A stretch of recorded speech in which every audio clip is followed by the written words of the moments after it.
بسم الله الرحمن الرحيم. الحمد لله رب العالمين والصلاة والسلام على رسول الله وآله وصحبه أجمعين. إلهي بام محله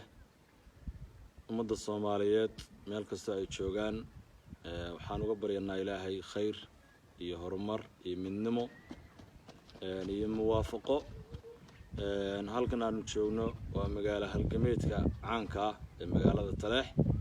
كارهان قوبيه سيد كفردين شليبانو هذا عدك كصودو بينا waxaan jeclaystay halkan aan dhowr qodob maanta ku duubo oo ku saabsan arrimaha la sacaanood iyo guud ahaan gobolka Sool ka soo cusboonaaday waayiri dambe inaan taabto qodobka ugu horeysa kelmad duco iyo talo ah ayaan jeclahay inaan garaadada ama isimada sharafta leh ee magaalada la sacaanood isugu yimi si ay dadkan aayahooda iyo mustaqbalkooda uga taliyaan talo iyo duco ayaan soo jeedin doonaa maamulka Somaliland oo runtii deegaanka kan muddo fadhiyay hadeerna aad iyo aad loola taliyay isagana kelmad baan uga tagi lahaa kelmado kooban dadka deegaamadan ka soo jeeda ee ka lacag qaata maamulka Somaliland ee Soomaalidiidkaana kelmad baan dhihi lahaa culimada Soomaaliyeed ee gobolada waqooyi ku nool Hargeysa iyo Burco iyo wixii la midana iyagana kelmad baan u diri doonaa insha Allah inahaasaan rabaa inaan galabta soo gudbiyo maanta jimcay ahayd xilligan aan idin la soo hadlayno waa salaadii casar in fiican ka bacdi sida nabigeena noo sheegay calayhi salaatu wasalaam maalinta jimcaha waxaa ku jirta saacatul ijaaba saacad ay samadu furan tahay oo ducada la aqbalayo garaadada iyo isimada iyo cuqaasha iyo gudida halka ku shirtay sharafta badan oo u ducaynana marka ugu horeysa waxaan leenahay ilaahay talada ha solodsiiyo ilaahay waxaan ka baryanaa taladii lagu nasan lahaa dulmiga deegaamadaas lagu hayay dadku ay ku ilaawi lahaayeen ilaahay ismadaha inoo soo dhaxmariyo iyagana ilaahay muwaafaqada iyo sida ilaahay raali ka yahay diinta iyo dadka iyo dalkana u fiican ilaahay ha soo dhaxmariyo ha solodsiiyo saacadan waa saacatul ijaaba culimadu waxay tilmaamaan ay ka hadlaan saacadaas waa goorma waxa loo sii badan yahay oo rajada u badan ay tahay xilligan bacda salaati al-asr ama aakhiru saaca min yawm al-jum'ah sidaasna iyagana ugu ducaynaynaa rasuulkuna wuxuu tilmaamay calayhi salaatu wasalaam dadka madaxdiina ah waxa ugu wanaagsan kuwa ay jeceshiin iyaguna idin jecel oo aad u ducaynaysaan iyaguna idin ducaynaya garaadada waxaan leenahay waa idin jecelnahay waa idin ku kalsoonahay waa idin soo dhaweynay waad arkayseen looma kala hadhin soo dhaweyntoodii garaadada ilaa iyo maalmihii ugu horeysay ilaa shalay ugu dambeysay sida loo soo dhaweynayo oo dadku ay ugu heelanaayeen oo ugu hagar baxeen oo ay meelo fog uga imaanayeen oo aad iyo aad u durugsan runtii waxaa jiray dad dhaawacmay oo saxmadii faraha badneed ku dhaawacmay dadkaana ilaahay ha inoo shaafiyo baabuur laga yaabaa inay wax yeeleen oo si maaragtay lama filaana ay isugu dhaceen waa laga yaabaa inay jireen wax kasta oo arintaas khayr baynu ilaahay ka baryanaa waxaan leeyahay taa markaan ugu duceeyo garaadada talada goboladaas SEC idinka maanta leedinka jeeda aad iyo aad waxaanu idinku adkaynaynaa inaad si fiican u dadaashaan oo hagar baxdaan oo aad ogaataan go'aanka aad maanta isku raacdaan ee halkaas ka soo baxa la sacaanood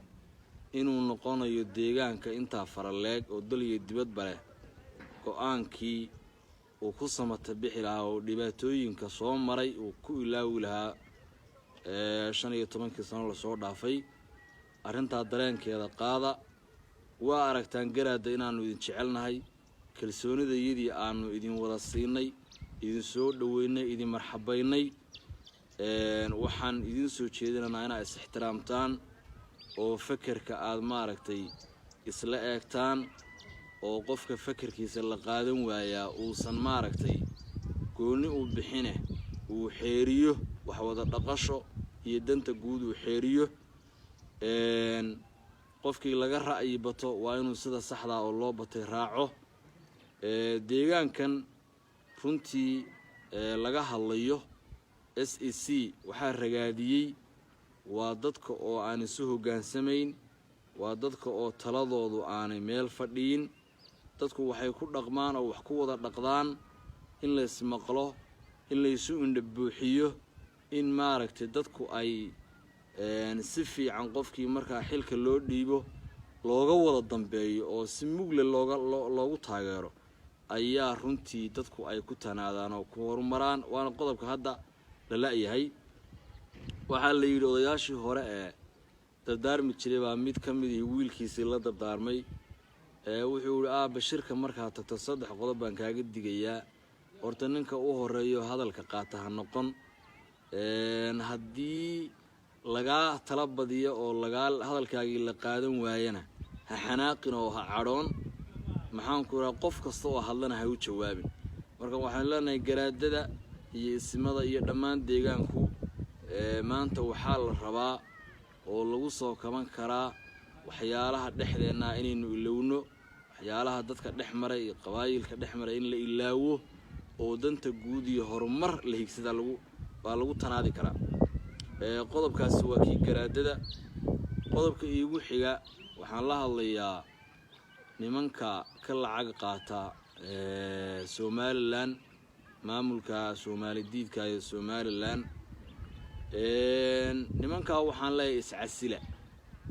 dhammaantiin waa casilantiin ilaa ka u sareeya ilaa ka u hooseeya iscasila haday wasiir tahay iyo haday mid baarlamaan haysta tahay iyo haday agaasimo tahay iyo haday xildhibaan tahay waxaan ugu baaqayaa inay iscasilaan waayo way fashilmeen iyaga iyo maamulkooduba wayna fashilmeen wayna ceeboobeen waxaan leeyahay dadkiina bulshadiina maatada ah war la dareen noqdo Soomaali meel lagu kala gooynayo inaad la safataan wax sax maaha dadka shacabka ee aad moodasaan inay maaragtay aad ka soo jeedaan laakiin aydan isku qadiyad ahayna waxaan leeyahay oo bulshada ah nimankaas haday iscasiri waayaan oo in dadka la dareen noqon waayaan ummadda Soomaaliyeed halka qadiyada Soomaaliyeed iyo calanka Soomaaliyeed ku halgamaysa haday la qadiyad noqon waayaan dadkaas idinka maaha nimankaasi inaanay idinka ahayn ayaa aad ku biyacabi doontaan taas waa taa weeye midda kale irsaaqada Ilaahay baa qoray qof walba irsaaqadiisa Ilaahay baa qoray dadka maamulka u shaqeeya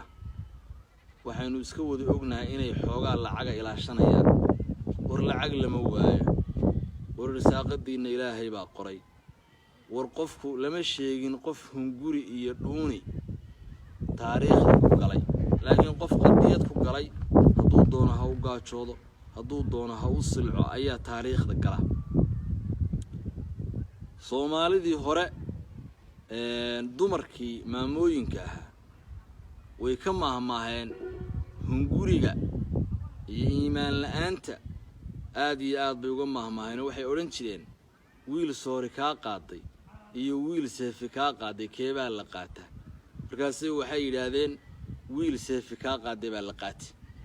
nin seefi ka qaaday si sharaf loo u dhiman karaayo karaamu ku dhiman karaayo laakiin nin hunguri uu ordayay ninkaasi waa qof oo lab baa la oran karaa ninnimadiisii ma jirto way dhimatay nimanka ka lacag qaata Somaliland sidaas aanu tilmaamayaa meesha ceeb baa ka dhacday fashil baa ka dhacay dadkii niibaad waxaad ka dhigateen saylad lacag lagu dul qaato iscasila haddaydan iscasilina dadkaas ma tihidin sidaas weeye qodobka saddexaad ee iigu xiga waxaa weeye runtii qadiyadan laascaanood waxaa ka hadlay ummad Soomaaliyeed oo aad u fara badan oo daafaha caalamka meel walba jooga dhammaantiin waa wada mahadsantihiin qof allaale qofkii wanaag ka taliyay oo dadkaas inay tashadaan oo maamulkaasi uu ka dhaafo ka baxo cid kasta oo ku talisay runtii way mahadsan tahay abaalna waa loogu hayaa waxaan runtii aad ugu bogay wixii wanaagsan waa loo bogaa waana la taageeraa dad akhyaar ah oo isma ah oo waqooyiga ka soo jeeda oo maamulka Somaliland Soomaalidiidka ay dhalasho wadaagaan oo arrintan si sax ah uga hadlay codkoodiina uu ahaa iskaga soo baxa waad ogeydeen boqor buur madow Ilaahay khayr siiye arrintaas si wanaagsan oo raali laga yahay oo aanu dambi ku gelin ayuu ka hadlay wuxuu yiri maamulkaasi ha ka soo baxo gobolka Sool maadaama uu ku fashilmay oo ku ceeboobay arrintaasi waa arrin miisaankeeda leh waa arrin maaragtay isinkaasi uu aad iyo aad ugu mahadsan yahay qofkuna de aakhira dambayso runtu hadday doonto cid baa ka naxisay in adeerkaaba ha taabatee de runta in lagu dhinto waa wax Ilaahay inuu jecel yahay runtii maanta waxaan dhageysanayay nin isma oo suldaana oo isaguna Soomaalidaas waqooyiga ka soo jeeda dega oo leh maamulka Somaliland waa ku ceeboobay meesha hadaladiisa waxa kamid ahaayo aan aad ula dhacay wuxuu yiri dadkaas inay tashadaan inagay dan inoo tahay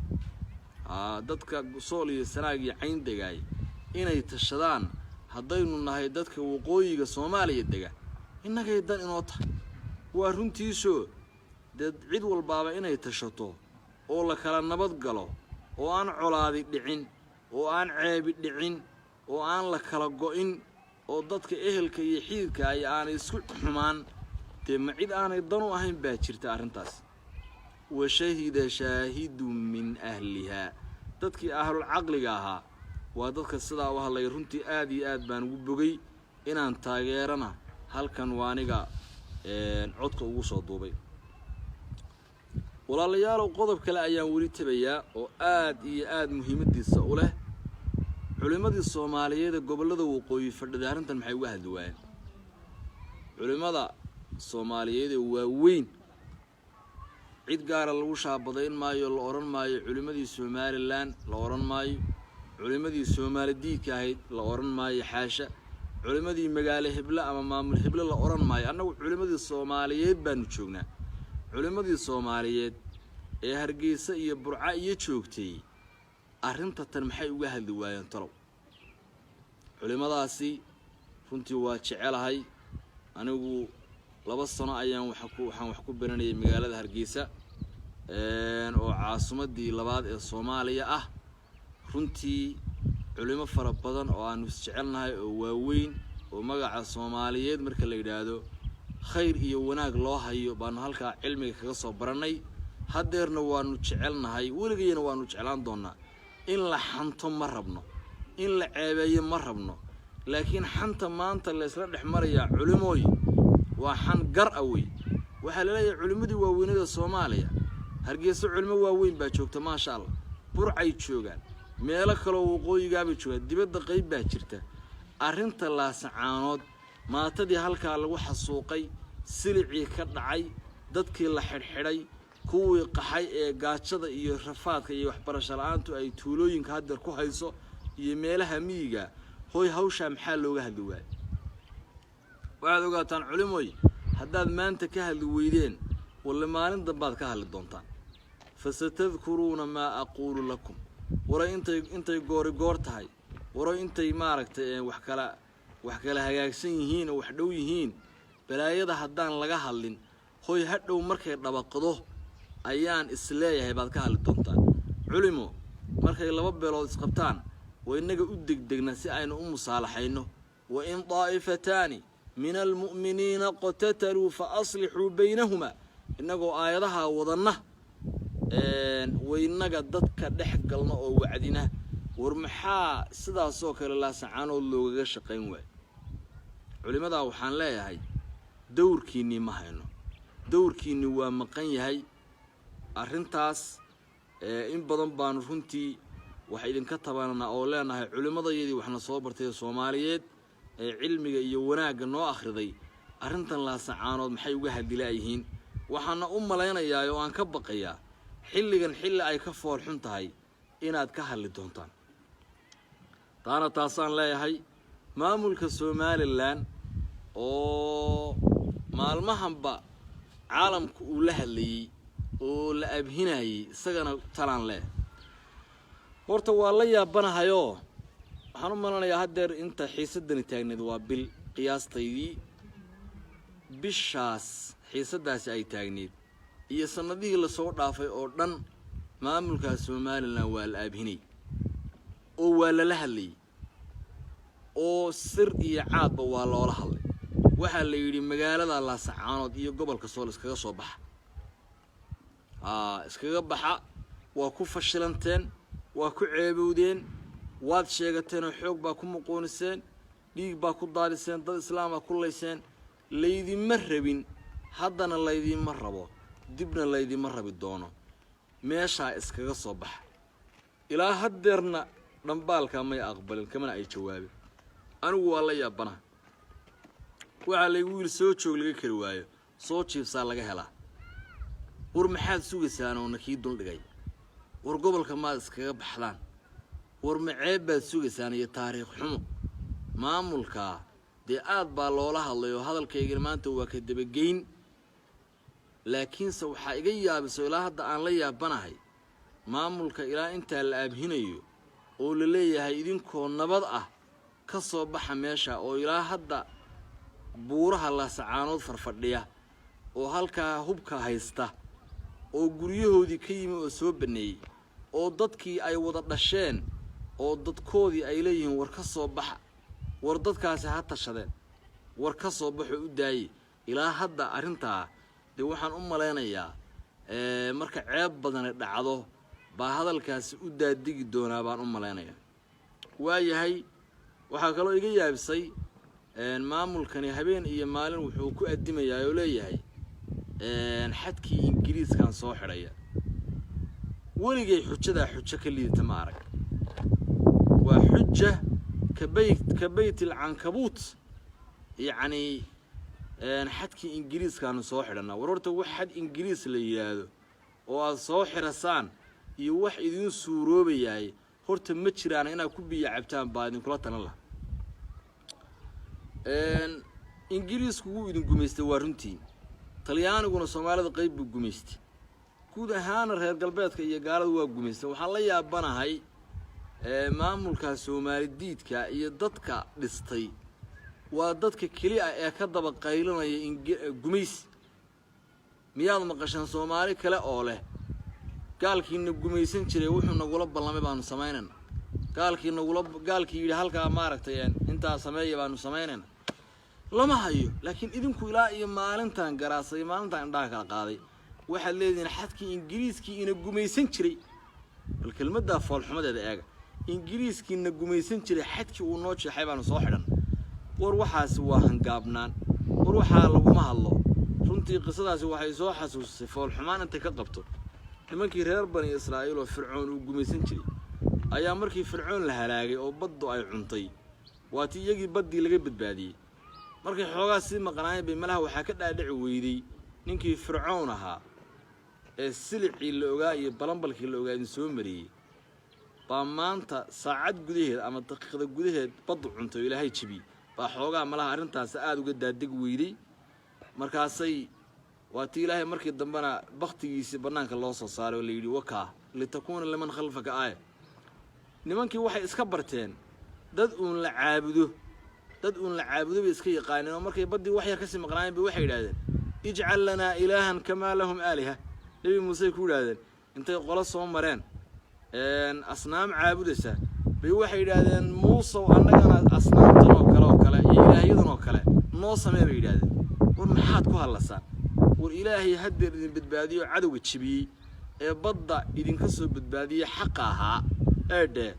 مي كم حسن المياه يعني وحن كوضع أنا ما كان سوى بهد لي gumaysigii baa ka sii dhex shanqaraya shanqartii iyo firkii ingiriisku madaxa ka galiyay gaalku madaxa ka galiyay baa ku sii jirta waraytanana waa taas oo kale dadka maamulka Soomaalidiidka lugta kula oo dhistay oo haystay arinta waa ku ceebisan yihiinoo ingiriiskii ina gumaysan jiray maanta inaad ka daba qaylisaan warwaa ceeb warwaa hangaabnaan maalinkii u dambeysay oo khudbadeynayay maamulka Soomaalidiidka madaxweynaha joogay wuxuu lahaa waxaan leeyahay maamulka dariska nala ah war xadkii ingiriis baan u socdaa inoo dhaxay war waxaas wax lagu hadlama war waxaas waa hangaabnaan gabagabadii iyo gunaanadkii waxaan leeyahay oo xaaladaas intaanay dhabqin maamulka Somaliland Soomaalidiidkaayow meeshaas baneeya ka dhamaada dadkaasi ha tashadeen way baraarugeen dulmigii ayaa soo karay garaadada iyo ismadana waa u ducaynaynaa waana garab taaganahay hadaan culimadiinahay ilaahay idinkii nimanka lacagta qaatana waxaan leeyahay soortu meel walba waa taalaaye iscasila haddaydan iscasilinna dadka ma tihidin والسلام عليكم ورحمة الله وبركاته.